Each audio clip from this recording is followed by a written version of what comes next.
Hey guys, कैसे हैं आप सब लोग। मैं हूं आदिश और आप सभी का इस वीडियो में स्वागत है। तो चलिए इस वीडियो को शुरू करते हैं। इस वीडियो का टॉपिक है 10 points you should know before taking admission in an एमी कॉलेज। 10 पॉइंट्स आप लोगों को मैं आज ऐसे बताने वाला हूं जो कि आपको एमी कॉलेज में एडमिशन लेने से पहले या फिर एमी अपना करियर चूज़ करने से पहले आप लोगों को पता होना चाहिए। तो चलिए इस वीडियो को शुरू करते हैं। ये 10 पॉइंट्स ऐसे हैं जो कि आप लोगों को एडमिशन लेने से पहले शायद ही कोई कॉलेज बताए। तो ये 10 पॉइंट्स आप लोग ध्यान से सुने और उसके बाद ही आप लोग इस फील्ड में एडमिशन लें। तो चलिए इस वीडियो को शुरू करते हैं।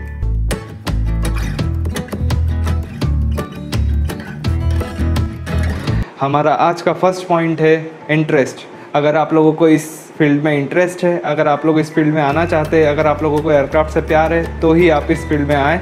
मुझसे बहुत सारे लोग इंस्टाग्राम पर एमी कोर्स के बारे में पूछते हैं, तो मैं उनको सबसे पहले यही बताता हूँ कि अगर आप लोगों का इंटरेस्ट है इस फील्ड में, अगर आप लोग शुरू से इस फील्ड के बारे में जानना चाहते हैं कि एयरक्राफ्ट क्या होता है, उसके मैकेनिज़्म के बारे में जानना चाहते हैं, उसकी मशीनरी के बारे में जानना चाहते हैं, फंडामेंटल्स के बारे में जानना चाहते हैं, तो ही आप इस फील्ड में आए, वरना ये फील्ड आप लोगों के लिए नहीं है। तो सबसे पहला पॉइंट तो इंटरेस्ट है और एयरक्राफ्ट से प्यार है, तो ही आप इस फील्ड में आए। चलिए अब हम लोग सेकेंड पॉइंट की तरफ चलते हैं। तो सेकेंड पॉइंट है मॉड्यूल एग्ज़ाम्स।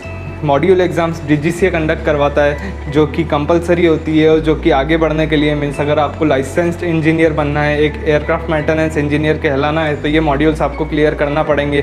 अगर आप लोग ये सोच के आ रहे हैं कि सिर्फ कॉलेजेस की एग्ज़ाम ही है या फिर सिर्फ सेम वाइज ही एग्ज़ाम होंगे, तो ये गलत है। सेम वाइज एग्ज़ाम्स तो होती ही है, पर मॉड्यूल एग्ज़ाम्स भी होती है। अगर आप लोगों को इस बारे में और डिटेल्स चाहिए तो आप लोग मुझे इंस्टाग्राम पर मैसेज कर सकते हैं। मेरा यूज़र नेम है आदिश1111। मैंने डिस्क्रिप्शन सेक्शन में दिया हुआ है, आप लोग वहाँ पर जाकर मुझे मैसेज कर सकते हैं या फिर आप लोग कमेंट सेक्शन में भी पूछ सकते हैं। मैं आप लोगों के लिए अलग से वीडियो मॉड्यूल से रिलेटेड बना लूँगा। चलिए अब हम लोग थर्ड पॉइंट की तरफ चलते हैं, जो कि है डिग्री। मैंने आप लोगों को पहले भी बताया हुआ है कि एयरक्राफ्ट मेंटेनेंस इंजीनियरिंग का जो कोर्स होता है वो एक लाइसेंस कोर्स होता है। इसमें आप लोगों को कोर्स कंप्लीट करने के बाद सर्टिफिकेट मिलता है, तो ये एक डिग्री कोर्स नहीं होता है। अगर आप लोग बाद में इस फील्ड को स्विच करना चाहते हैं या फिर आप लोग किसी और फील्ड में जाना चाहते हैं, तो आप लोगों के लिए डिग्री बहुत ज़रूरी है। तो बहुत सारे कॉलेजेस है जो डिग्री भी प्रोवाइड कर रहे हैं, एमी कॉलेजेस, तो आप लोग वहाँ पर कॉल करके पूछ सकते हैं कि आप लोग डिग्री प्रोवाइड कर रहे हैं या नहीं। मेरा सजेशन ये है कि आप लोग डिग्री भी लें, क्योंकि अगर आप लोगों को एविएशन फील्ड में नहीं रहना है और अगर आप लोगों को फील्ड जो है वो स्विच करनी है, अगर आप लोगों को कोई दूसरा कोर्स करना है या फिर दूसरा जॉब करना है, तो आप लोगों के लिए डिग्री बहुत ज़्यादा ज़रूरी है। और अगर आप लोग सिर्फ 12th के बाद ये सर्टिफिकेट कोर्स करते हैं तो आप सिर्फ 12th पास कहलाएंगे। अगर आप लोग मतलब दूसरा जॉब करना चाहते हैं तो इसका सर्टिफिकेट सिर्फ इसी फील्ड में काम आएगा और कहीं काम नहीं आएगा। तो ये था हमारा थर्ड पॉइंट, डिग्री। मेरा सजेशन है कि आप लोग डिग्री ज़रूर लें। तो चलिए हमारा फोर्थ पॉइंट है अटेंडेंस एंड पासिंग मार्क्स। तो जैसे ही आप लोग एडमिशन ले लेते हैं तो जो अटेंडेंस का क्राइटेरिया होता है वो 85 to 90% होता है। अगर आप लोगों को नेक्स्ट सेमेस्टर में प्रमोट होना है तो आप लोगों का 85 to 90% अटेंडेंस होना चाहिए, तभी आप लोग नेक्स्ट सेमेस्टर में जा सकते हैं। और जो पासिंग मार्क्स की बात है वो है 75%। जब हम लोगों ने एडमिशन लिया था और जब हम लोग कोर्स कर रहे थे तब 75% पासिंग मार्क्स था। अभी भी शायद इतना ही होगा या 80% हो गया होगा, कम तो नहीं हुआ होगा। तो जो आप लोगों का पासिंग मार्क्स होगा वो 75% होगा।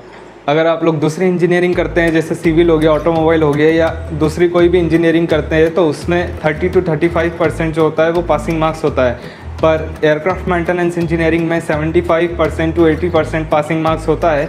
तो अगर आप लोग इस फील्ड में आना चाहते हैं तो आप लोग ये ध्यान में रखिए कि 75% पासिंग मार्क्स होता है। ये जो सेमेस्टर एग्ज़ाम्स होते हैं कॉलेज के उसमें भी होता है, और जो मॉड्यूल एग्ज़ाम्स होता है उसमें भी 75% ही पासिंग मार्क्स होता है। मैं मॉड्यूल एग्ज़ाम्स का डिटेल आप लोगों को दे दूंगा अपनी नेक्स्ट वीडियोज़ में। तो ये था हमारा फोर्थ पॉइंट। अगर आप लोगों ने अभी तक चैनल को सब्सक्राइब नहीं किया है तो सब्सक्राइब ज़रूर से कर ले, और वीडियो अच्छा लग रहा हो तो लाइक ज़रूर करें। तो चलिए अब मैं आप लोगों को फिफ्थ पॉइंट के बारे में बता देता हूँ। अगर आप लोगों ने सोच लिया है कि मुझे इसी फील्ड में आगे जाना है और आप लोगों ने एडमिशन ले लिया है, तो फिफ्थ पॉइंट है हमारा अप्रेंटिसशिप।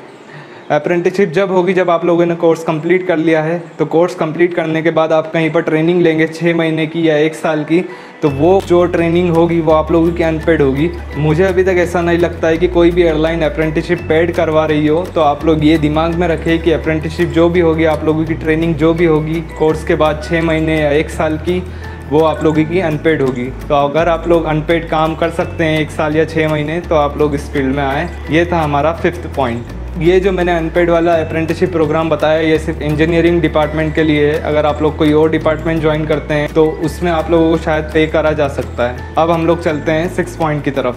तो हमारा 6 पॉइंट है 9 to 5 जॉब। ये अगर आप लोग सोच रहे हैं कि 9 to 5 जॉब है तो आप लोग गलत सोच रहे हैं, क्योंकि इसमें शिफ्ट वाइज काम डिवाइड होता है। अगर आप लोगों की जॉब बड़े बेस पे लगती है तो इसमें 3 शिफ्ट रहती है। जहाँ तक मुझे पता है मॉर्निंग शिफ्ट होता है, आफ्टरनून शिफ्ट होता है, नाइट शिफ्ट होता है। तो अगर आप लोग इन सारी शिफ्ट में काम करना चाहते हैं और अगर आप लोग नाइट शिफ्ट में भी कंफर्टेबल है काम करने के लिए तो आप लोग इस फील्ड को चूज़ कर सकते हैं। ये 9 to 5 जॉब नहीं है कि सुबह दिन में 9 बजे आकर 5 बजे चले जाएंगे, ऐसा जॉब नहीं होता है। ये कुछ बेस पे जो छोटे बेस है शायद वहाँ पर हो सकता है, अगर आपका फ़्लाइट का जो टाइमिंग है वो सेट हो जाता है इस टाइम टेबल में। पर अगर आप लोग बड़े बेस पे कहीं काम कर रहे हैं लाइन मेंटेनेंस में तो आप लोगों को 3 शिफ्ट या 2 शिफ्ट में कम से कम काम करना ही होगा, जिसमें नाइट शिफ्ट भी हो सकती है। तो चलिए अब हम लोग चलते हैं 7 पॉइंट की तरफ। तो जैसे ही आप लोगों का अप्रेंटिसशिप ख़त्म हो जाता है, जो ट्रेनिंग होता है वो ख़त्म हो जाता है, फिर आप लोगों को जॉब की ज़रूरत होगा। तो जॉब आप लोगों को तभी मिल सकेगी जब एयरलाइंस का वैकेंसी आएगा। अब वो एयरलाइंस का वैकेंसी 6 महीने बाद भी आ सकता है, 1 साल बाद भी आ सकता है, या जस्ट आप लोगों का ट्रेनिंग ख़त्म होता है तब भी आ सकता है। तो वो अब आप लोगों के लक पे डिपेंड करता है। फिर उसके बाद जो वैकेंसीज़ आती है उसमें इंटरव्यूज़ होते हैं। तो अब आप लोगों का इंटरव्यू कब क्रैक होता है, आप लोग फर्स्ट अटेम्प्ट में भी इंटरव्यू क्रैक कर सकते हैं अगर आप लोगों की तैयारी अच्छी हुई तो, और आप लोगों का 1 या 2 बार ट्राई करने के बाद भी आप लोगों का हो सकता है। तो ये आप लोगों को ध्यान में रखना है कि जैसे ही आप लोगों का ट्रेनिंग ख़त्म होता है, जो अप्रेंटिसशिप है वो ख़त्म होता है, उसके बाद में आप लोगों को जो एयरलाइंस का ऑफिशियल वैकेंसी होता है उसके लिए वेट करना पड़ेगा, तभी आप लोगों का जॉब लग पाएगा। तो ये था 7th पॉइंट। अब हम लोग चलते हैं 8 पॉइंट की तरफ। 8th पॉइंट है रिस्पॉन्सिबिलिटी। जैसे ही आप लोगों का ट्रेनिंग ख़त्म होता है, अप्रेंटिसशिप ख़त्म होता है, आप लोगों का जॉब लग जाता है, उसके बाद में आप लोगों के ऊपर रिस्पॉन्सिबिलिटी बहुत ज़्यादा आ जाती है। वैसे तो आप लोग टेक्नीशियन रहेंगे सबसे पहले। अब इसमें क्या पोस्ट रहती है, पहले जो जॉब लगता है फ्रेशर्स का, उनमें उन लोगों को क्या बोला जाता है, क्या पोस्ट रहता है, उसका भी मैं अलग से वीडियो बना दूंगा। पर अभी मैं बता देता हूँ, जैसे ही आप लोगों का जॉब लगेगा, आप लोग फ्रेशर है तो आप लोग जूनियर टेक्नीशियन कहलाएंगे। तो उसमें रिस्पॉन्सिबिलिटी इंजीनियर का होता है, पर काम हम लोगों को भी करना रहता है उनके साथ, तो रिस्पॉन्सिबिलिटी हम लोग का भी आता है। तो जैसे ही आप लोग आगे बढ़ेंगे एक्सपीरियंस के साथ, आप लोग इंजीनियर बनेंगे, लाइसेंस इंजीनियर, तब आप लोगों का ही साइन होगा उस एयरक्राफ्ट के लिए।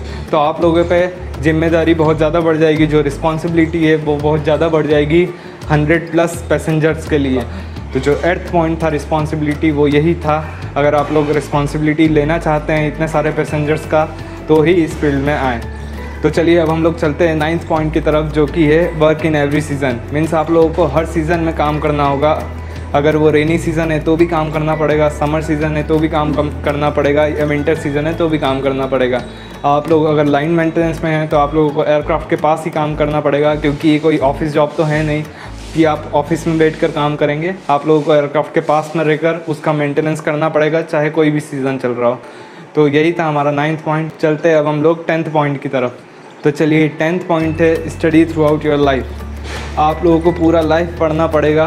मतलब अगर आप लोग सोच रहे हैं कि आप लोगों का कोर्स कंप्लीट हुआ उसके बाद पढ़ाई नहीं है, तो ऐसा नहीं होता है। जैसा कि मैंने आप लोगों को पहले ही पॉइंट में बता दिया है कि मॉड्यूल एग्ज़ाम्स होता है, तो मॉड्यूल एग्ज़ाम्स आपका कोर्स के बाद भी चलता है। अगर आप लोग के मॉड्यूल्स कोर्स के मतलब अगर जो 2 साल 3 साल का जो भी कोर्स होता है, अगर आप लोग का उसमें मॉड्यूल क्लियर नहीं होता है तो आप लोग उसके बाद भी मॉड्यूल दे सकते हैं। मॉड्यूल एग्ज़ाम्स हर साल 3 बार होता है। अगर आप लोगों के मॉड्यूल्स कोर्स में कंप्लीट नहीं होते हैं तो आप लोगों को मॉड्यूल्स बाद में भी देना पड़ सकता है। अब ये मॉड्यूल्स कितने होते हैं उसके बारे में मैं अलग से वीडियो बना सकता हूँ। तो अगर आप लोग चाहते हैं उसके लिए वीडियो तो आप लोग कमेंट सेक्शन में कमेंट कर सकते हैं, या फिर मुझे इंस्टाग्राम पर भी मैसेज कर सकते हैं, मैंने डिस्क्रिप्शन में लिंक दे दिया है।